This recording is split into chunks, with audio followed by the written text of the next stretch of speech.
कैवल्य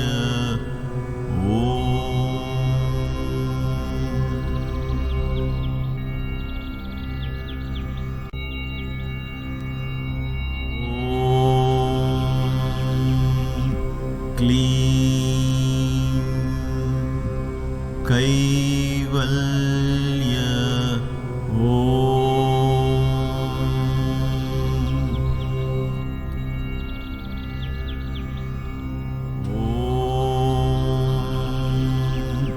क्लीं कैवल्य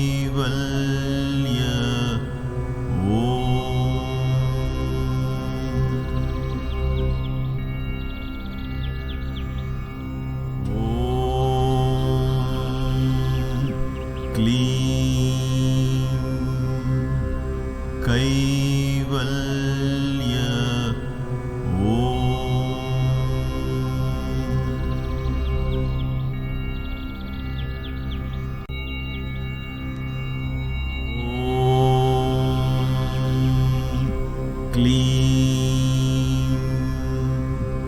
कैवल्य क्लीं कैवल्य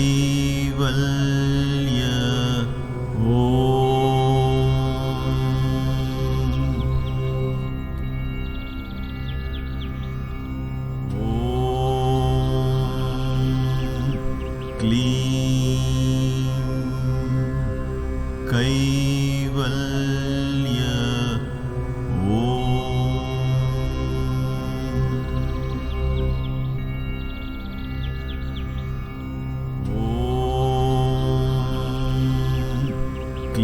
क्लीं कैवल्य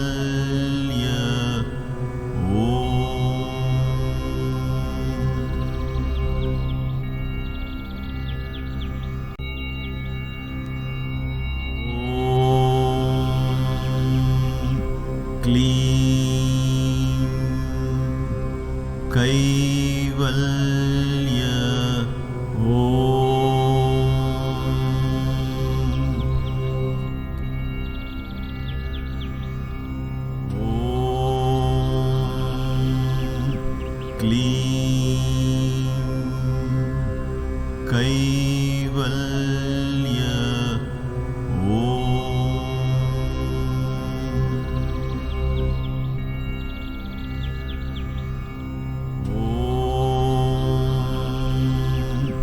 क्लीं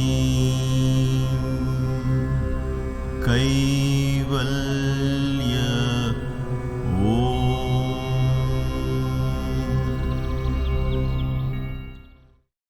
Namaste. Welcome to the Kaivalya Marga class. For those of you in the United States, I know it's a holiday time. So I'll try and see if I can. If I can, I'm not promising if I can keep this class a little shorter than normal. But again, it's an opportunity because it's a time to say thanks. So thank you all for being part of this series. Thank you for participating. Thank you for your feedback. Thank you for encouraging me to continue to share my thoughts and my perspectives in this spiritual path. Before I proceed, I will check with Maya. Today she is on holiday, so she is here. Is everything okay?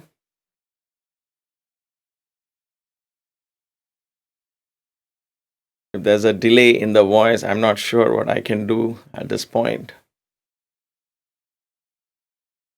But let's continue because I don't see the delay here. Maybe there is some delay. I have to see how to fix this. This audio issue in this particular setup has always been some kind of a problem. So I apologize for that. I'll try and speak slowly so that my lip not being syncing should not distract you. Nevertheless, let's start this class with 3 ohms.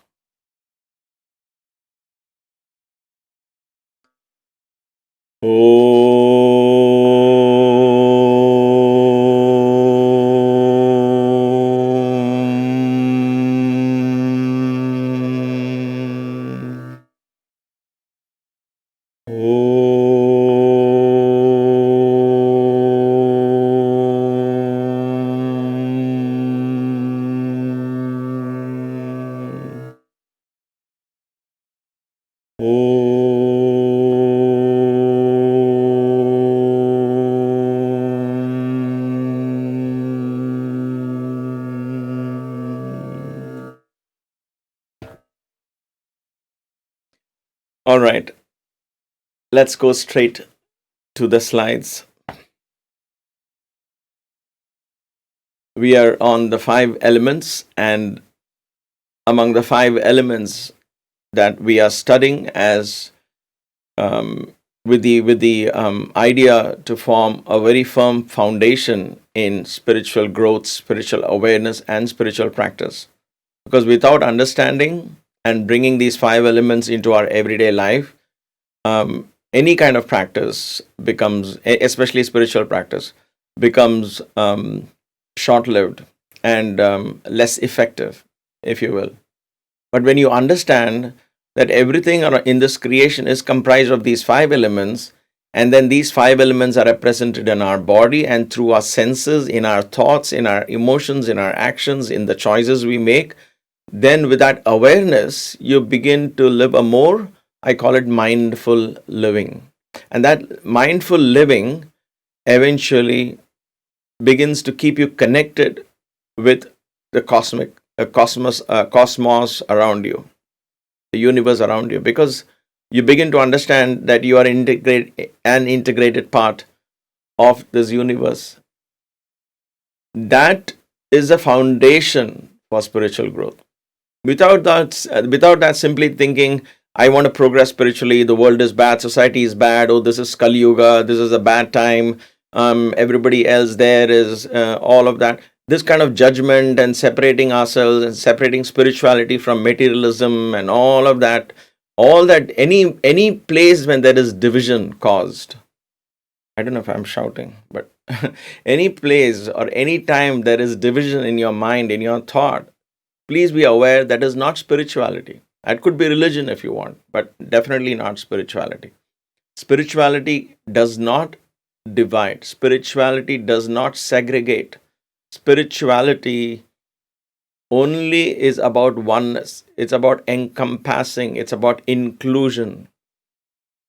Okay, so if you start thinking, oh, this is a materialistic life I'm leading, I want to live a spiritual life, and somehow my commitment to my family or my work at my job, all of that is somehow not spiritual, then you are setting yourself on a wrong path. Those kind of issues can never be resolved. Never. I've been there, and I'm telling you, I've been there, done that. And I used to write so many letters to Baba saying, I don't want to do PhD in banking and finance. Imagine banking and finance, staying with a guru like Sai Baba, studying balance sheets and assets and liabilities and banks and all of that. It seemed to be at complete odds with each other.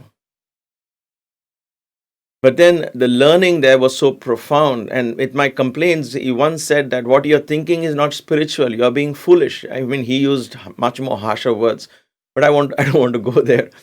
And he brought me down to reality. He said, as long as you think this is good, this is bad, this is spiritual, that is not spiritual, you're completely on the wrong path.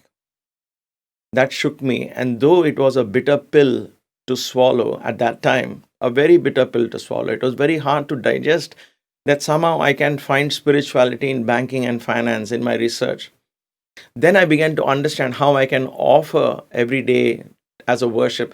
How can I focus in banking and spirituality, focus completely into that research, do my job really well. I brought in excellence.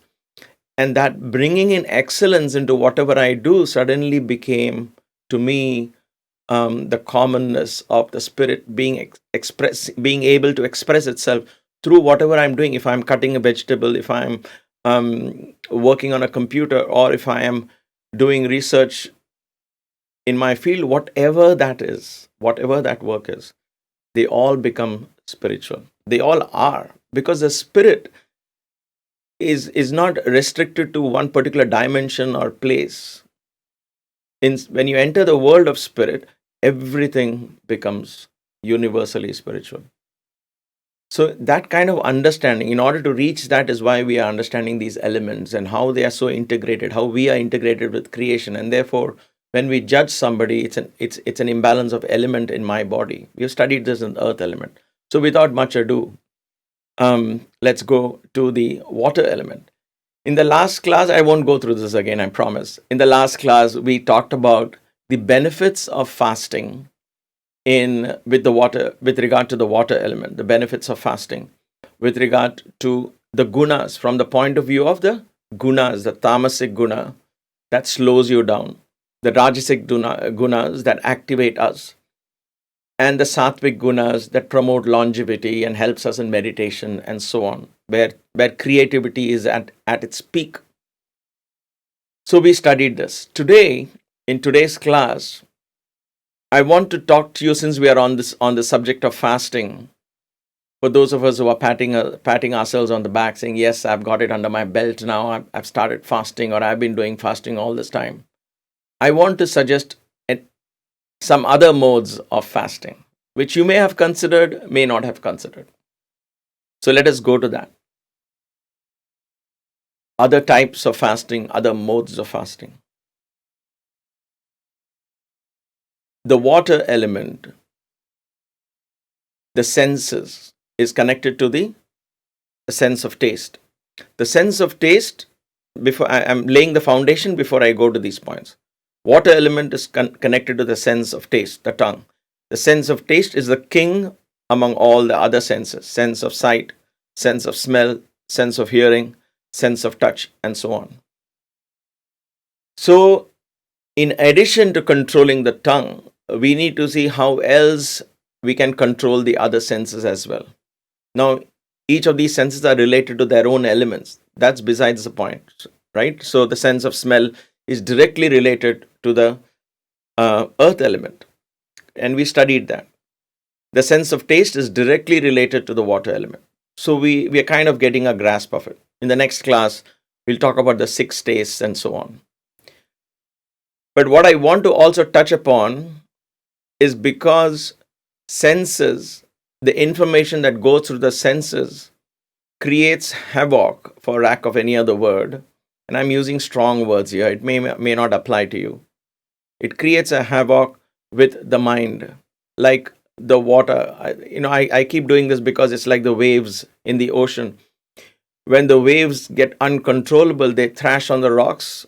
To that extent, it's fine. But when they come into the land and begin to destroy homes and things like that, then we call that a hurricane or a cyclone. So that doesn't happen only because I have lost control of my tongue. It also, because of the lack of control of tongue, I lose control on other senses as well. So here we're going to talk about how to control water element through fasting of the other senses.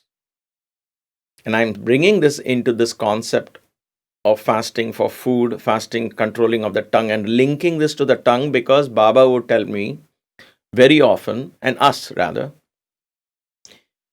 that fasting is not just skipping food or missing a meal. That is one thing good, right? Controlling the tongue, controlling taste, and all of that. But he said food comes into your body not only through your mouth, it comes in through the eyes, based on what you see, based on what you smell, what you listen, what you touch. All of this is information going in. Information going in is food. This food that I eat is food for the stomach and body. But the other information going in, other food that is going in, is feeding the mind directly. Right? So if you only do fasting, you may still not achieve what is completely required. In other words, you may not achieve that perfection in meditation, that bliss in meditation. Right? So in order to achieve that, you got to consider these. Again, before I put these out, I am not promoting extremities in any of these, either fasting in food or taste. None of these extremities will never pay off, if you will. It is, take these things which are pinch of salt, see how you can slowly bring it into your life. Okay? The first one. Ready for it? You may not like what you hear, what you see. All right, here you go. Television fasting. So in the food, I said how tamas is come up so much and rajas is gone down. From the point of view of food, physically, we have to kick ourselves up a little bit. So we bring up rajas. But in a mental framework, the mind is overworking, it's overstressed, it's hyper. We don't have children, so I may not be right in making this comment. So I'm putting the disclaimer out there. But from what little Maya and I have noticed among children is they are so much more hyperactive these days than what we remember 15 years ago or 20 years ago. Because it seems to me that the brain is so fast stimulated. And if you watch the cartoons they watch as children, when a child doesn't eat, what does the mother do? Put on a TV and say, watch, watch, watch, and quickly feed the baby. So if you watch the televisions and the cartoons, what happens is the little sounds, the blinks in the screen, subliminally, they are they creating activity in the brain. So it's a kind of an addictive pattern in the brain. The brain needs to get stimulated. So in order to keep at that same level of stimulation, you have to keep watching something, reading something, doing something to keep that brain there. Otherwise, you are not feeling that satiation. Satiation. All right. Satisfied. You won't feel that satisfaction. And therefore, television is one of the main causes for that, because you're not only seeing something on the television, you're also hearing things. So, television fasting. Please consider that. As a family, do this. One day in a week, let the mother decide what that day will be. Let it be a surprise day. It'll be fun. And it's declared, and so nobody watches television. No screen time for anyone. Try that. 1 day, 2 days. If you're living alone, you might find that very difficult. Then read a book, do something else, draw, paint, discover something, or just simply sit and sing. Do something else, but you don't have to watch television. What also happens in television is the brain stops thinking. You think you are becoming more clever and knowing more knowledge from the world. Your increasing of general knowledge is doing nothing to increase the gray matter in your brain. It's not. It's not going to make you think a little more, maybe. But then what happens is you become a passive listener. You're just sitting and waiting for the television to throw whatever it has on you. Literally. If you're sitting and passers-by throw mud on you, somebody throws flowers, which is nice, but somebody comes and throws mud, somebody sprinkles water, somebody pours a bucket of water. Will you take it? No. You will say, come on, this is not your right. You have no rights to do this to me. But yet in front of television, we sit and allow people to dump whatever they want on us. After a while, the brain simply becomes numb. So you just sit and absorb. We call that entertainment. But unfortunately, we become victims of that information that's coming into us. Internet is at least slightly better because you choose to click and look for it, and then there's a lot matter to read, hopefully. I'm not talking about internet again, going to videos. But television is something you have to think about. I'm not saying it is bad. None of these are bad. I'm talking, like I always keep saying again and again, it's indulgences. So if you are spending 2 hours in the evening or 3 hours in the evening, and sometimes more if you are on a weekend in front of a television, please think twice. It is not good for you. The body lies in a supine position. The body is completely inactive. The mind is completely inactive, but the brain gets hyperactive. Mind is inactive because it is just sitting there and the senses are just bombarding the mind. You're not even getting time to be creative or do anything. You're just sitting and thinking. Unless you're doing an educational program and learning, that's a different matter, right? So those kind of things are different. But sitting and watching in the name of entertainment, mindlessly, and getting absorbed into television, it comes to when you get caught up in television serials and so on and so forth. So think about that. Think about how that is influencing us. Because when we watch those, especially movies, when we watch them, we play with our emotions. We allow the emotions to surge up and down, and that again creates a big displacement of the water element, if you will. Because what is it that you and I want to do in meditation? The waters become calm like the lake, and in that lake, you want to see the reflection of the mind. But if the water is constantly moving by way of thoughts coming in, going out, distracting us, then how do you see the vision of the moon? How do you see the other dimensions? How do you experience the other dimensions? If this dimension itself is so difficult to control, television is an important tool, has brought cultures together, has brought the world together, has made world a small place. It's a wonderful um, mechanism for us to understand what's going on in different parts of the world. And yet, it is also dangerous because the brain gets so alive and stimulated that you get addicted to that stimulation, and that is why you keep going back to the television. You're going back to the television because you want that stimulation in the brain. If you go back to the television, for example, for those of us in my generation, let's say in the 60s, and now I'm saying I'm in the 60s because I've entered 60th year. It's funny. Anyway, um, when I was being raised, I still remember seeing black and white movies. Um,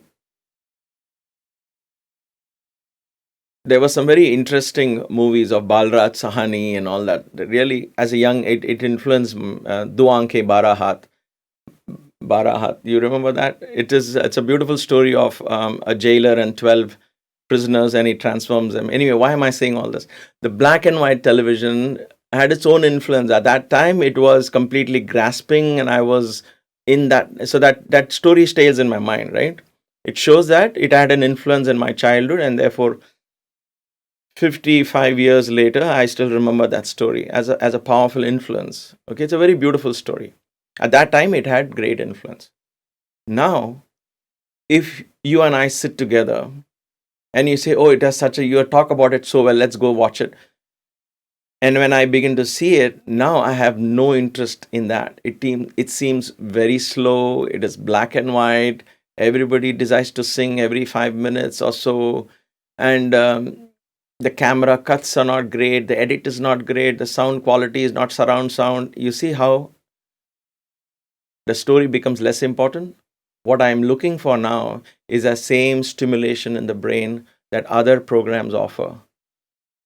And so I'm not interested in black and white movie. Why? Because my brain is already so stimulated. So all of us are victims of this. Good or bad, I don't know. But then what happens in your meditation? If that is, see, for me, the spiritual practice, everything surrounds my spiritual practice. If this becomes shaky, I will try every experiment in life. Okay? Don't get me wrong. But then if it begins to shake my spiritual practice, I'll say, all right, you know what? No more than that. I can't afford to risk this.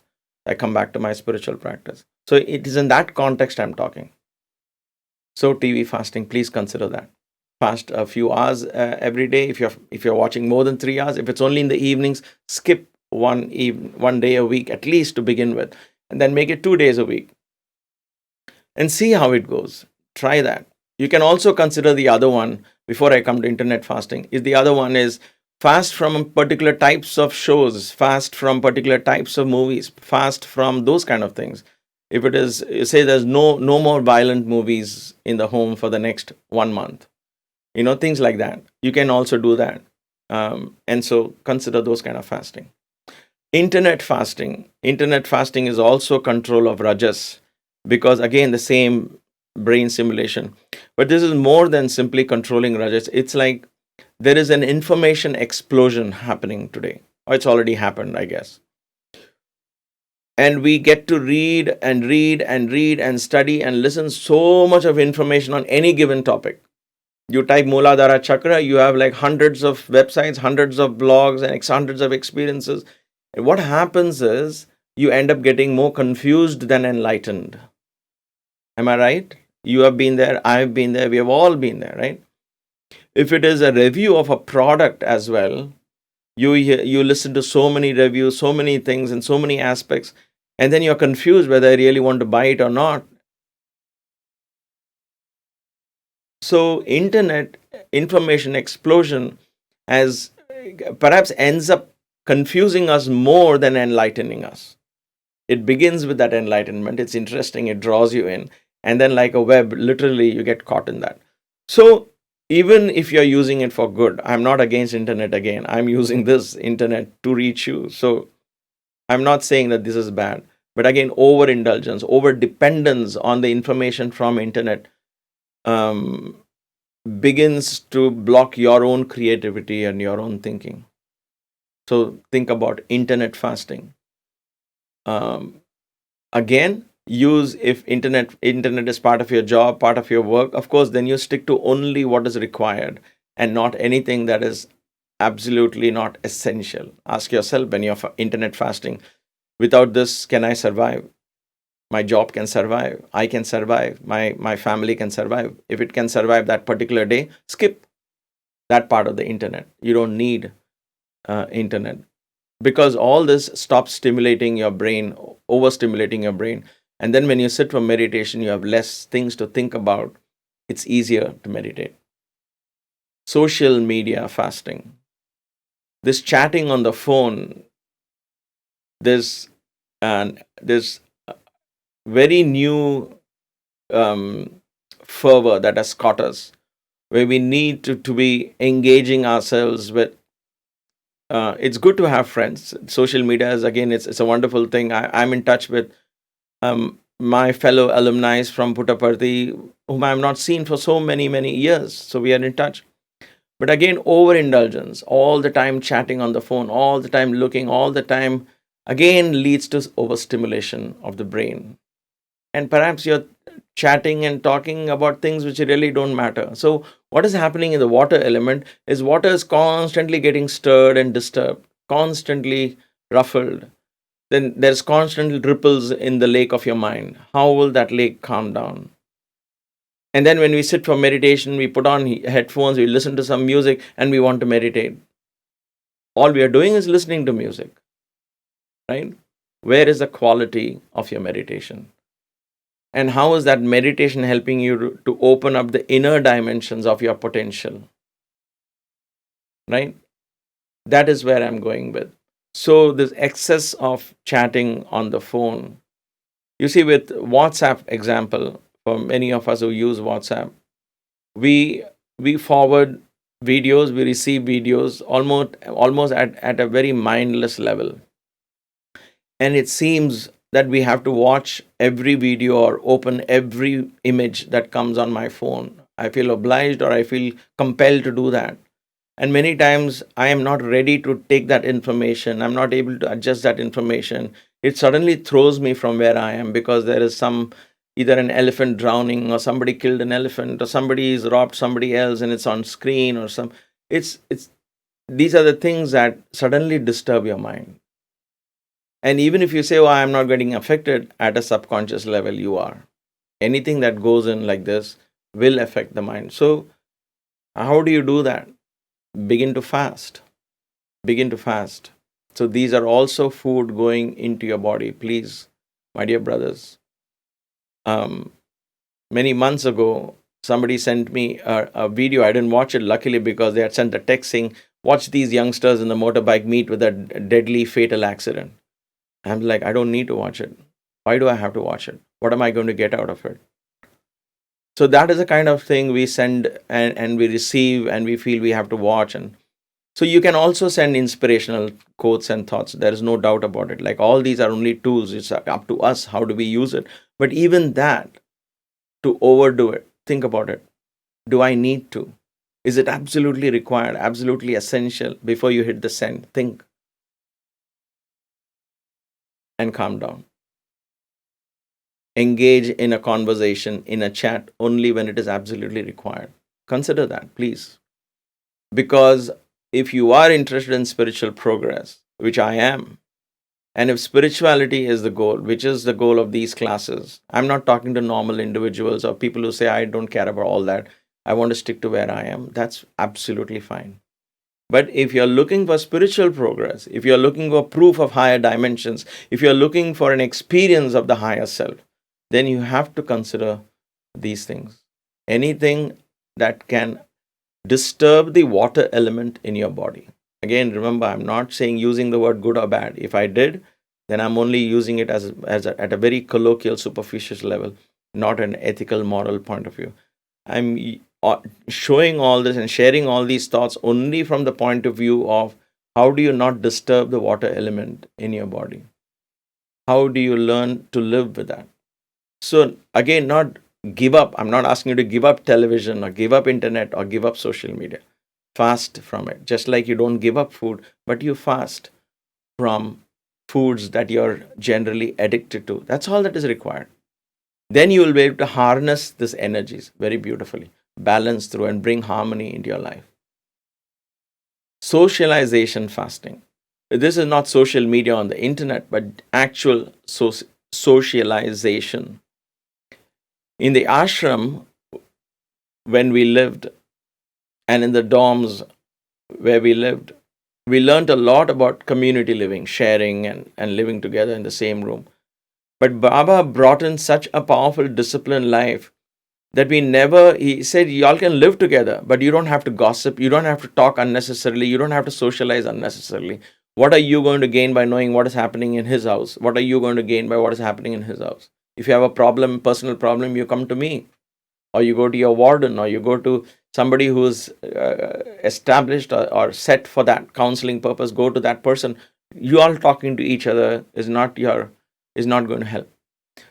The point I'm coming to is, when I first stepped out of Puttaparthi, I felt like a fish out of water. And I thought that was perhaps not the right way.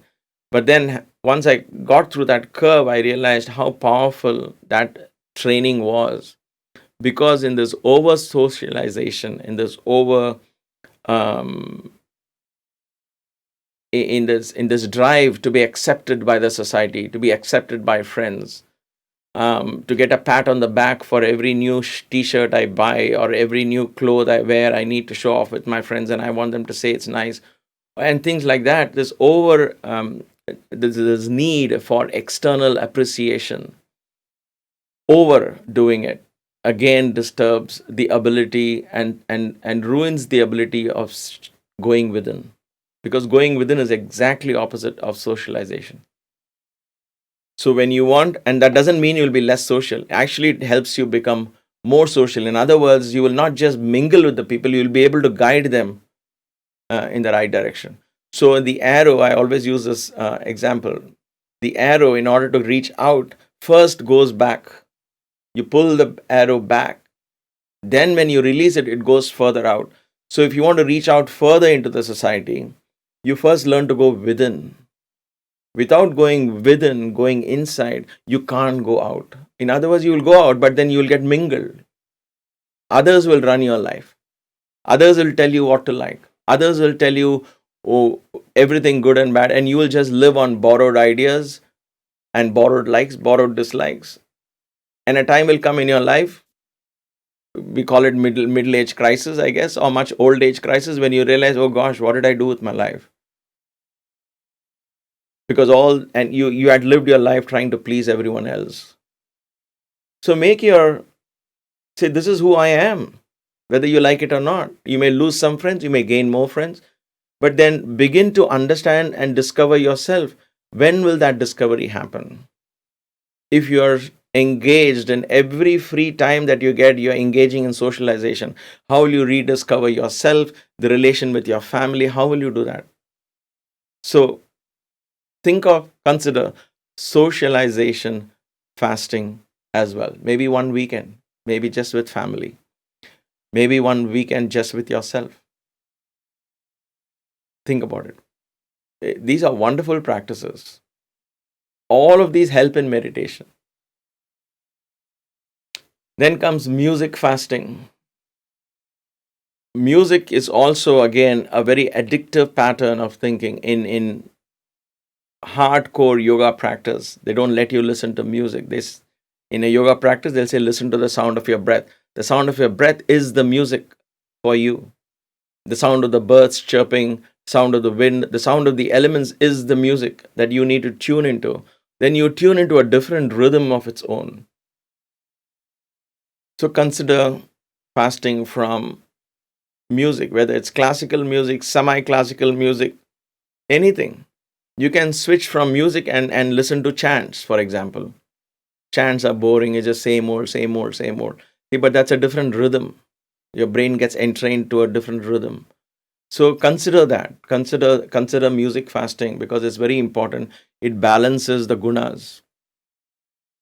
It increases rajas, it reduces tamas, and it brings in sattva, and all of this increase decrease happens automatically when you begin to balance from music, because music is very addictive, right? That's why you and I may have developed very strict ideas of what is good music, what is bad music, what is the music I can stand, what music I cannot stand at all. Oh gosh, I cannot stand that music, and things like that. Whenever you make that kind of powerful, strong judgments, tell yourself, I need to fast from music. I cannot get into this kind of judgmental behavior. There is no such thing as good music and bad music. Just because somebody is playing Western drums doesn't mean it is non spiritual music. Drums are played in churches as well, correct? But it may not be my culture. I may not be able to tune into drums. That's how it is. So I should not get into judgmental music listening. So that is frowned upon in yoga. I think it is Shiva Samhita, and I could be wrong. It's Shiva Samhita or Giranda Samhita. I had studied this a long time ago in Puttaparthi. I was shocked when I first read. They said one of the sins is listening to veena and the flute. I was like, what? Wait, what? How can listening to veena and the flute be a sin or bad for yoga? But that's the point. The point I began to understand as I learned from other teachers is the addiction to music. That I'm looking for peace in music, musical sounds. I have to look for peace in silence within, right? So meditation takes you beyond music, beyond sound. So from consider music fasting. Then comes speech fasting.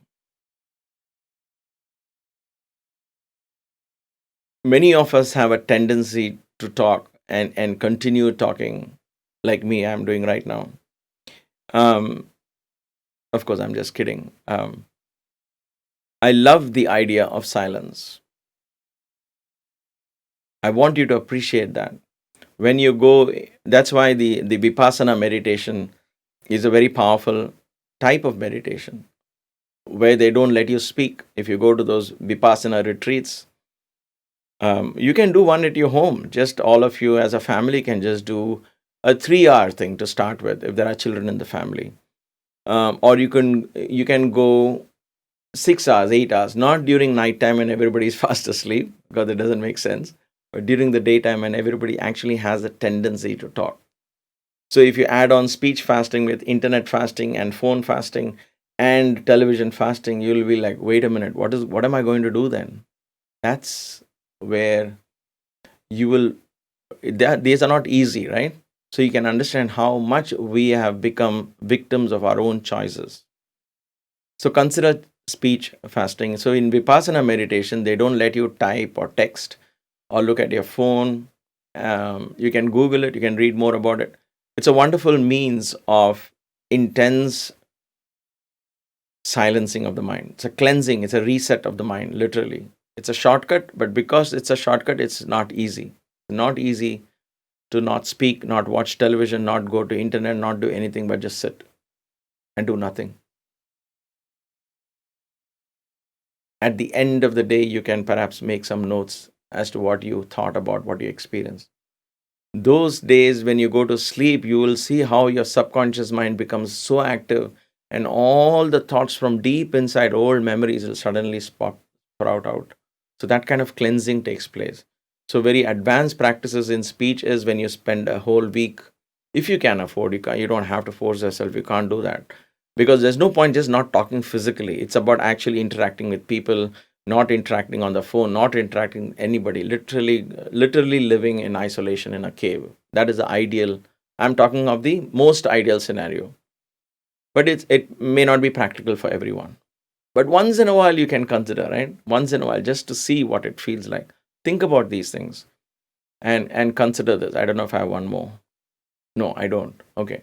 So before I end, I'm just going to show an 8 9 minute clip of that beautiful temple, just to take you all to the temple and see a nice procession. Before I go, once again, consider these fastings in your own way. Consider them slowly. Don't go to extremes, because extremes don't last long. You might be very enthusiastic and do it for the first 2 weeks. Then it'll just go back to the past. You see, those days I used to do. That doesn't help. If you want to continue throughout, start little and stay in your limits, even in these fastings. And therefore, you will be able to live in the society and yet not be affected by the society. Like the lotus that grows in the pond, in the slush, and yet it remains pure and clean. That is the training Baba wants us to undergo. That is the kind, he says, be like a lotus in the pond, hands in the society, head in the forest, he would say. What a nice quote, right? Hands in the society, head in the forest. In other words, my head is detached. I'm not getting into this. So, how do I do that? How are you and I going to practice that? If we bring all this into our everyday lives in some form or the other, one of these or two of these, slowly, as a family, as a group, to encourage each other, then our children also learn from that. And then we begin to harmonize our lives, not indulge in excess in anything, whether it is food that goes into the mouth, but food that goes into the eyes, into the ears, everything that goes inside. I become the landlord of my home, and I say, wait a minute, I need to know who's entering my body through the eyes, what is entering my body through my ears, and so on. Then I'm able to really undergo a spiritual cleansing. So I'll take in the next 10 minutes to show you a nice clip. It is the temple, the Jambukeshwara temple that we were talking of. That is a temple where the elephant and the spider worshipped, right? So even to this day, for thousands of years, they have carried on this tradition. Even to this day, the elephant does the worship. So of course, the elephant cannot be taken into the temple. She goes up to a particular point. Akhila is the name of this elephant, you'll see. But then the chief priest of the temple does the puja on her behalf, and then she goes around the temple. And it's a very nice ceremony. It may or may not make sense to you, but I just thought you'll get to witness that. Bear with the loud noise of the drums. There's no commentaries or anything. I just picked it up from my collection of videos I took. I didn't have time to edit it, but I'm going to share it with you. So have fun.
Observe how massive this temple is, and each pillar has such wonderful carvings and intricate designs carved into them.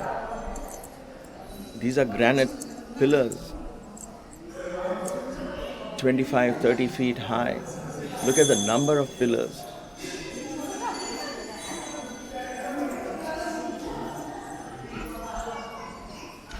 This, what you see here, is called the Gaja Stamba. So you're not allowed to prostrate on the floor anywhere inside the temple because there are deities all around, the energy centers all around. So you finally come out here and then you do prostrations at the pedestal of this Gajastamba. This is the golden flag, where all the energies are contained. Almost every temple in South India has. Big temple, they have a Gajastamba. Here is where you come and actually lie down on the floor and do a Shashtanga Pranam.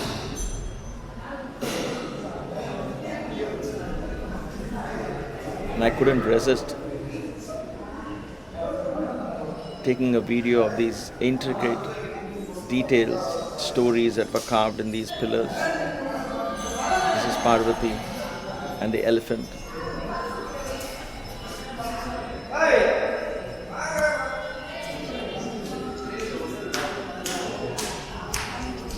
Another sage.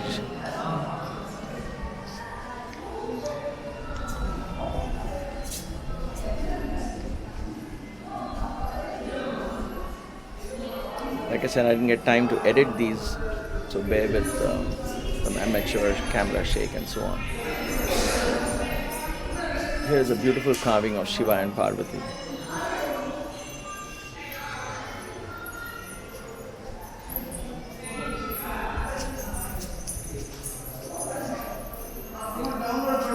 Look at the angels bearing load. All of them have different great meaning inside. What do they mean? Who are they? And so on. You would have spent at least a month here and talked to scholars to understand these.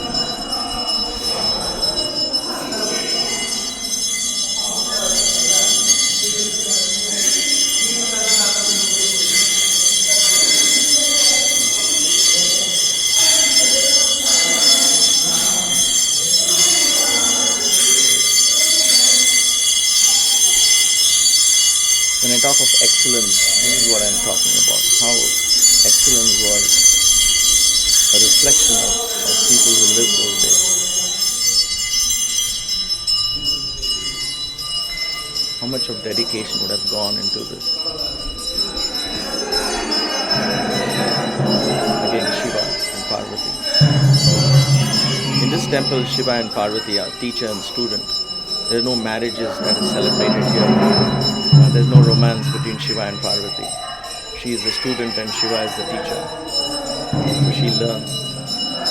So see how many layers are there inside the temple. Camera is not allowed to be on this one.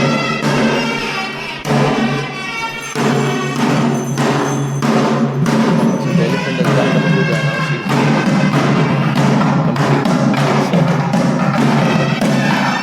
The gentleman in the red robe is the chief priest. Very kind of conversation.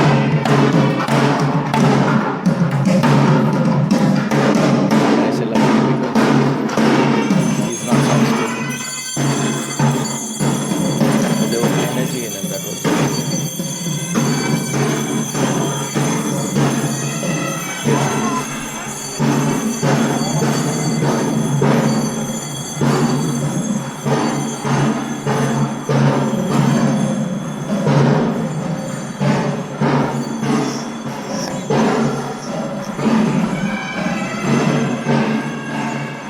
such beautiful traditions carried on for hundreds of years, thousands of years.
It is said that many of these pillars, there are sacred yantras or designs, mystical charged copper plates placed under the pillars. A priest told me the pillar will call you in a temple and you will sit and lean on it. You don't make that choice. So it's fascinating that these granite pillars are actually live energy centers.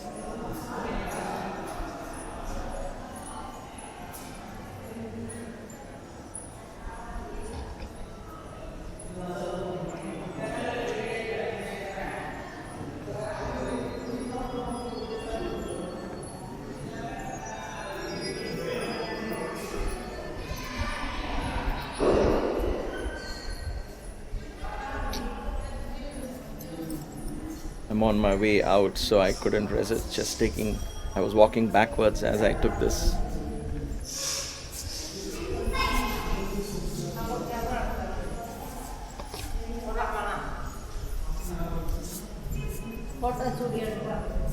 The neon sign up there says Shiva, Shiva in Tamil. It's actually Chiva, Chiva, because there's no sh in Tamil language. Chiva. Look at these courtyards.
Wasn't that fascinating? I hope you enjoyed it.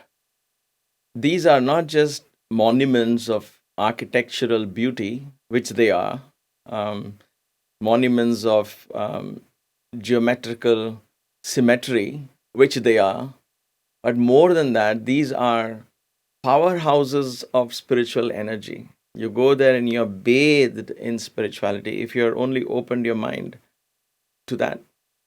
And every nook and corner seems to beckon you and have a different energy of its own. So if you go next time, try and take a few days off to spend in one temple, not just rush from one to the other, but in each temple absorb that energy. And maybe just a visit to one temple is more than enough, more than sufficient. Such temples are there today in major cities like Chennai, in Bangalore, in the south, especially these temples that are 3,000 years old, and I'm sure there are many in the north, but I haven't been in the north for very long, so I cannot speak for that unless, of course, it is Rishikesh and the Himalayas. Then, of course, again, you have very, very old Shivalingas. It's fascinating how this part of the world, which many of us proudly call our motherland, has this amazing spiritual energy that has lasted for thousands of years. So I hope you liked it. I have a few more clips that I'd like to share as we go along in this journey together. Thank you for watching. Let us end this class with one Om and three Shantis. Let me see. I hope, yes. Now the sound will come. Om